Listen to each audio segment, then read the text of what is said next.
धाकड़ खबर के news room से मैं आपके साथ हूं अकरम रईस खान। धाकड़ खबर, बेखौफ जुबान, बेबाक अंदाज। धाकड़ खबर के न्यूज रूम से मैं आपके साथ हूं अकरम रईस खान और एक बहुत गंभीर मुद्दे पर आपसे बात करना चाहता हूं और उम्मीद करता हूं तवक्को के मुताबिक आप लोग कमेंट करेंगे अपनी उसी बेबाक अंदाज और बेखौफ तरीके से। बात शुरू करने से पहले आपके सामने डॉक्टर नवाज देवबंदी का एक शेर पढ़ना चाहता हूं। वो कहते हैं कि जो झूठ बोलकर करता है मुतमईन सबको, जो झूठ बोलकर करता है मुतमईन सबको, वो झूठ बोलकर खुद मुतमईन नहीं होता। ये सच है। जो आदमी झूठ बोलकर दूसरों को मुतमईन करने की कोशिश करता है वो झूठ बोलकर कभी खुद मुतमईन नहीं होता। तमाम झूठ सामने आते जा रहे हैं उस पार्टी के जो 21 राज्यों और सेंटर में चल रही है। झूठ के आधार पर एक पूरा आडंबर रचा जा रहा है, नए नए झूठ गढ़े जा रहे हैं। झूठ झूठ झूठ और कुछ नहीं, इतनी तेज़ी से इतनी बारी से बोला जा रहा है कि वो लोगों को सच लग लेंगे। भोपू मीडिया उसमें अपनी भूमिका निभा रहा है क्योंकि ज़मीन पे विकास पैदा कर नहीं पाए 4 साल में। तो ज़मीन पे विकास नहीं पैदा कर पाए तो 2019 में जाएंगे कैसे? तो झूठ और नफरत के ज़रिए फिर से एक आडंबर बनाने की कोशिश की जा रही है। लेकिन जो कुछ अच्छे लोग हैं, जो जानते हैं, जो देख रहे हैं, समझ रहे हैं, वो बोल भी रहे हैं। उत्तर प्रदेश में इन्हीं की पार्टी के साथ गठबंधन बनाकर सरकार में शामिल हैं। नाम है ओम प्रकाश राजभर। उन्होंने कहा है जिन्ना तो बहुत छोटी सी चीज़ है, अभी बहुत सारे जिन बाहर आने वाले हैं। इनके थैले के अंदर, उस भगवा थैले के अंदर बहुत सारे जिन हैं, वो बाहर निकलेंगे। उनका बयान आपके सामने आ चुका। इससे पहले बयान सामने आ चुका है हमारे सामने राज ठाकरे का। राज ठाकरे कहा कि कुछ नहीं है उनके पास, कोई विकास नहीं कर पाए हैं। अब वो सीधा सीधा पूरे देश में दंगे कराएंगे, बवाल कराएंगे और वो तस्वीरें हमारे सामने आ चुकी हैं।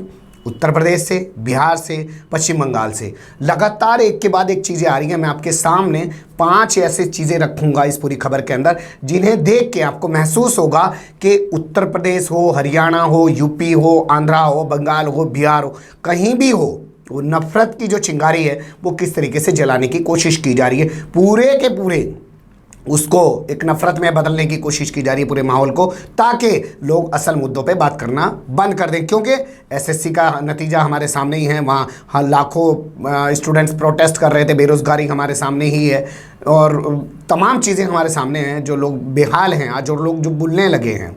एक ज़माना था 3 साल पहले कि जब 4 लाइन भी अगर मैं फेसबुक पे लिखता था ना तो ट्रोल ऐसे टूट के आता था, लेकिन अब वो ट्रोल नहीं आ पा रहा है। वो ट्रोल भाग गया है एक तरीके से, वो ट्रोल बहुत कम रह गया है। क्यों?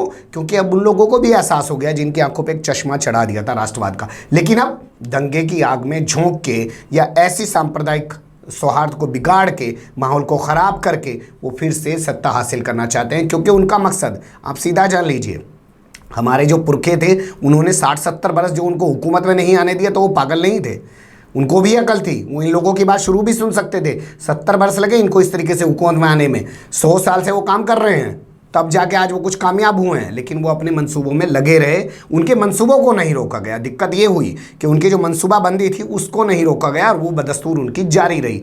तो ये अब आ गए हैं और इनके लिए सरकार बना लेना, सत्ता हासिल कर लेना ही सब कुछ है। शाम दाम दंड भेद वो कुछ भी अपना कर सत्ता पा लेना चाहते हैं, वो भी लोकतंत्र में। लोकतंत्र का मतलब उनकी नज़रों में सिर्फ यही है कि चुनाव जीत लेना और वोटर को बहला फुसला कर, भड़का कर, उसकी भावनाओं को आहत करके, कैसे भी करके उसकी भावनाओं को उकसा के उसका वोट ले लेना और खुद सत्ता में बैठ जाना। उसके बाद लोकतंत्र के कोई मायने उनकी नज़रों में नहीं है। वो राजतंत्र के उसी सिद्धांत पे चलते हैं जो तमाम आज दलित चिंतक हैं, जो देश के आज प्रगतिशील जो हमारा सवर्ण समाज है वो बोल रहा है, वो सब जान रहा है, देख रहा है। कर्नाटक का चुनाव चल रहा है, आपने देखा होगा, गुजरात का चुनाव हो या कर्नाटक का चुनाव हो, राहुल गांधी सिर्फ मुद्दों की बात कर रहे हैं। लेकिन वो सामने वाली पार्टी जो है वो मुद्दों की बात नहीं कर रहा है, छींटाकसी कर रहा है, पर्सनल छींटाकसी कर रहा है। माँ की, बहन की, बहनोई की, राहुल गांधी की और लोगों की, दादा की, दादी की, परदादी की पर्सनल छींटाकसी कर। आप जवाब दीजिए ना, सत्ता में तो जवाब नहीं देंगे। यही उन्होंने गुजरात में किया। लेकिन राहुल गांधी के एक मामले में तारीफ करनी पड़ेगी कि वो अपने स्टैंड पर, वो कह रहे मैं बार बार सवाल करता रहूँगा। इसी चीज़ को ये भोंपू मीडिया नहीं दिखा रहा। अगर भोंपू मीडिया भी आज इस चीज़ पर आ जाए कि साहब आप इनके सवालों का जवाब क्यों नहीं दे रहे, आप फालतू की बातें क्यों कर रहे हैं, ये वही नरेंद्र मोदी हैं जो चुनाव के दौरान 2014 के प्रचार में कहते थे कि ये शहजादा है। मैं कहता हूँ पार्लियामेंट में भी जाके उसी भाषा का प्रयोग करते ना, तब आपकी दलेरी पता चलती। खैर, मैं अपनी खबर पे आता हूँ और आपके सामने जो चीज़ें रखने जा रहा हूँ थोड़ा उनको गंभीरता से सुनिए। राजधानी दिल्ली को हम लोग बड़ा सेफ महसूस करते हैं, बड़ा सुरक्षित जगह महसूस करते हैं। यहाँ तमाम धर्म, तमाम पंथ, तमाम समुदाय के लोग बड़ी आसानी से रहते हैं, एक दूसरे से घुल मिल के भी रहते हैं और अपने तमाम धर्म कांड जो भी हैं वो सब करते हैं। लेकिन यहाँ भी नफरत का माहौल घोला जा रहा है, क्योंकि यहाँ की 7 लोकसभा सीटें एक पार्टी विशेष के पास हैं। वो 2019 में कैसे जीत पाएंगे, तो उसके लिए बहुत सारी चीज़ें की जा रही हैं। यहाँ का एक इलाका है सफदरजंग। सफदरजंग के अंदर एक गांव पड़ता है हुमायूंपुर। हुमायूंपुर में एक मकबरा था तुगलक दौर का, तुगलक साम्राज्य के दौर का। 15वीं सदी में तुगलक साम्राज्य का दौर रहा है हमारे देश के अंदर।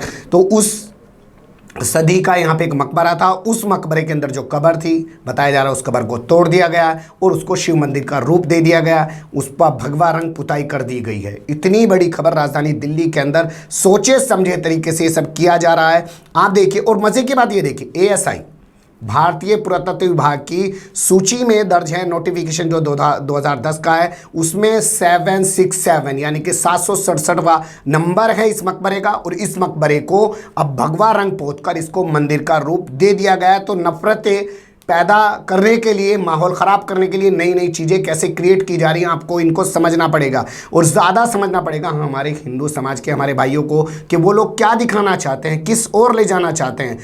तो आप तमाम चीज़ों को देखते रहिए। पूरा भगवा पोत दिया गया है और उसका मंदिर का मंदिरीकरण कर दिया गया है, शिव मंदिर उसको बना दिया गया है। मीडिया की जो रिपोर्ट्स आ रही हैं वो यही कह रही हैं, लेकिन भोंपू मीडिया पता नहीं कहाँ मर गया है, वो अपनी नफरतें फैलाने में लगा हुआ। दूसरा मामला देखिए, NCR, राजधानी दिल्ली के बाद NCR का सबसे ज़्यादा नाम पूरे देश में हम लोग अपने आप को सेफ और सिक्योर महसूस करते हैं। गुड़गांव, नोएडा, फरीदाबाद, गाज़ियाबाद और पूरा आपका दिल्ली, इस सब को मिला के ये NCR बनता है। इस NCR का एक ज़िला है गुड़गांव, बहुत ही अच्छा ज़िला है। वो तरक्की के हिसाब से वहाँ देखा जाए बड़ी बड़ी मल्टीनेशनल कंपनियाँ वहाँ पे हैं। और उस गुड़गांव से हमारे पास क्या खबर आई थी पिछले हफ्ते जुमे के दिन, वो तस्वीरें हमने देखी थी कि नमाज़ पढ़ रहे हैं, 5-6 लोग आए, गंदी गंदी गालियाँ दे रहे हैं, जय श्री राम का नारा लगा रहे हैं, उनको नमाज़ नहीं पढ़ने दे रहे हैं। वीडियो वायरल हुआ, पुलिस ने खैर उन लोगों को पकड़ लिया, पकड़ती उनको ज़मानत पे छोड़ भी दिया। ये देखिएगा ऐसी पुलिस की कार्रवाई। अब बाद में ये तय हुआ, पुलिस ने कहा कि ठीक है, आगे अगर कोई ऐसी कार्रवाई करेगा तो हम उसके खिलाफ सख्त कार्रवाई करेंगे, ऐसी कोई हुड़दंगी करेगा। कल जुमे का रोज़ था, 10 जगह पे वो बवाल हुआ है, 10 जगह नमाज़ नहीं पढ़ने दी गई है जुमे की, जो खुले में नमाज़ पढ़ने दी जा रही थी, जो लोग सालों से पढ़ते आ रहे थे। क्या हम धार्मिक हो सकते हैं कि किसी का धर्म का काम रोक दें? क्या कोई मुसलमान वो अपने आप को धार्मिक कह सकता है कि वो हिंदू धर्म का भाई अगर अपनी कोई पूजा पाठ कर रहा है उसको रोक के वो धार्मिक कहला सकता है अपने आप को? क्या कोई हिंदू धर्म का भाई मुसलमान को उसकी इबादत करने से रोक के खुद को धार्मिक कहला सकता है? ये कैसी धार्मिकता है? आपको सोचना पड़ेगा, समझना पड़ेगा। 10 जगह पे पूरा ऐसा मामला ये हुआ है और उन लोगों को बांग्लादेशी बोला गया है। पुलिस वहाँ खड़ी है, लेकिन पुलिस तब तक खड़ी है जब तक वो कोई बदतमीजी नहीं कर रहे हैं। बदतमीजी करने के बाद वो चले जा रहे हैं, पुलिस कह रही है अच्छा भाई तुम भी हट जाओ, यहाँ भी विवाद हो रहा है। तो पुलिस मूक दर्शक बनी हुई है, या किसने पुलिस को ये मूक दर्शक बना दिया है? पुलिस इतनी खामोश क्यों है? पुलिस कुछ कर क्यों नहीं रही है? आखिर इस देश में रूल ऑफ लॉ है कि नहीं है? ये पुलिस क्या किसी की रूलिंग पार्टी बन गई है? और देखिए 12 संगठनों ने मिलके एक संगठन बना लिया, नाम रख दिया है उसका संयुक्त हिंदू संघर्ष समिति, जिसमें बजरंग दल है, जिसमें शिवसेना है, जिसमें RSS के जितने भी तंजीमें हैं, भारतीय जनता पार्टी है, हिंदू युवा वाहिनी है, बहुत सारे संगठन मिलके ये 12 संगठनों ने तय किया है कि ऐसी 48 जगह हैं जहां खुले में नमाज पढ़ी जाती है जुमे के रोज़, वो नमाज नहीं पढ़ने दी जाएगी। तो कल उन्होंने 10 जगह बवाल किया है। अब आगे देखना दिलचस्प होगा कि इस मामले में क्या होगा, क्योंकि जो 6 मुलजिमान पकड़े थे उनको तो हाथों हाथ जमानत दे दी और कल जिन्होंने बवाल किया उनमें से किसी को नहीं पकड़ा है। तो ये दिल्ली NCR से आ रही चीज़ें क्रिएट की जा रही। सालों से लोग वहाँ नमाज पढ़ रहे थे, तब क्यों नहीं दिक्कत हो रही थी? अभी क्यों दिक्कत है? 2019 से पहले ही क्यों दिक्कत है? तो आपको ये सोचना और समझना पड़ेगा। अब आगे चलते हैं साहब। हिंदू राष्ट्र बनाने की बात करती है RSS और हमेशा से करती है, जब से अस्तित्व में आई है तब से वो हिंदू राष्ट्र बनाने की बात करती है। तो उसके हिंदू राष्ट्र का एक नमूना हमें देखने को मिला है आंध्र प्रदेश में। आंध्र प्रदेश के एक गांव को हिंदू गांव घोषित कर दिया गया है, वहाँ पे बोर्ड लगा दिया गया है और बोर्ड लगा के कह दिया गया है इस गांव में हिंदू के अलावा सबका प्रवेश वर्जित है। कोई ईसाई, कोई मुस्लिम इस गांव में एंट्री नहीं कर सकता, उसके लिए इस गांव में कोई सुविधा नहीं होगी। इस गांव का जो बैंक खाता होगा उसमें किसी मुस्लिम का खाता नहीं खोला जाएगा। तो तमाम ये बोर्ड पे लगा के चस्पा कर दिया गया है और इसको घोषित कर दिया गया है ये हिंदू गांव है। कडप्पा ज़िला पड़ता है वहाँ पे आंध्र प्रदेश के अंदर, उसका ये गाँव है और गाँव का नाम बता रहे हैं कैसालिंगायापल्ली इस गाँव का नाम है और इसको हिंदू गाँव घोषित कर दिया है। ये उनके दौर में हो रहा है जो देश को हिंदू राष्ट्र बनाना चाहते हैं, जो भारत को हिंदू राष्ट्र बनाना चाहते हैं, उनके दौर में ये किस तरीके से। अब देखिए चीज़ें नई नई क्रिएट हो रही हैं, आपको इसको समझना पड़ेगा नई नई चीज़ें कैसे क्रिएट हो रही है। आगे चलते हैं। आसाम के अंदर पेड़ के ऊपर हरे झंडे लगा दिए गए जिस पे लिखा ISIS नॉर्थ ईस्ट। ठीक है साहब, वो हरे झंडे लगा दिए गए। जब लोग सुबह टहलने गए तो उन्होंने देखा, पुलिस को सूचना दी, पुलिस आई, उन्हें झंडे वंडे उतारे। ये पता नहीं चल पा रहा है कौन है, लेकिन लोगों का कहना है कि 2-3 बाइकों पे कुछ लड़के आए और वो इस तरीके के झंडे लगा के चले गए। तो एक नई चीज़ क्रिएट की जा रही है। वो आसाम था, उससे पहले आंध्रा था, गुड़गांव हरियाणा में हो गया, दिल्ली में आपके सामने रख ही चुका हूँ, आगे और जगह चलेंगे।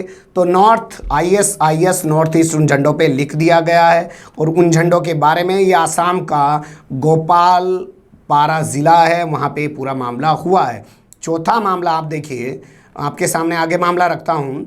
अलीगढ़ में जिन्ना का मामला आपने देख लिया। 80 बरस से वहाँ जिन्ना की तस्वीर लगी हुई थी, कोई बवाल नहीं था, कोई भूचाल नहीं था। कानूनी प्रक्रिया का पालन करके आप हटवा सकते हैं उस तस्वीर को, पुलिस आपकी हटा सकती है उस तस्वीर को।